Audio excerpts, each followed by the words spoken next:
Without crimping, without back coming একটা hairstyle তোমাদের সাথে শেয়ার করছি। খুব সহজ, তোমরা ট্রাই করতে পারো, তোমাদের খুব ভালো লাগবে। প্রথমেই মিডিল পার্টিশন করে নিতে হবে, দেন একটা সি সেকশন 0.2-তে বার করে আমি এখানে ব্যাক কমিং করেছি। এখানে স্টাফিংও অ্যাড করে দেওয়া যায়, তাহলেই উইদাউট ব্যাক কমিং হেয়ারস্টাইলটা হয়ে যাবে। প্রথমে একটা হিট প্রুফ স্প্রে ইউজ করেছি, দেন আমি কার্ল করছি আর দেখো হোল্ড করছি একটা সেকশন ক্লিপ দিয়ে। সমস্ত কার্লগুলো কমপ্লিট করার পরে আমি স্ট্রং হোল্ডিং স্প্রে দিয়ে একটা নেটের মাধ্যমে হোল্ড করতে দিয়েছি। ফ্রন্টেও সেম ভাবে আমি কার্লগুলো করে হোল্ড করতে দেবো, দেন একটা একটা কার্ল নিচের দিক থেকে আমি কম ফ্রি করে নেব।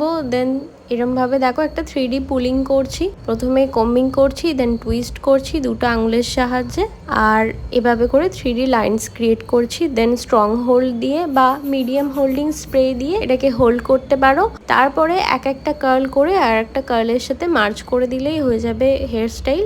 আর সামনে আমি একটুখানি ফ্লেয়ার্স ক্রিয়েট করে নিয়েছিলাম, হয়ে গেল। খুব সহজে খুব তাড়াতাড়ি একটা হেয়ার স্টাইল উইদাউট ক্রিম্পিং। তোমাদের এই হেয়ারস্টাইলটা কেমন লাগলো তোমরা অবশ্যই জানিও। আজকের মতো টাটা।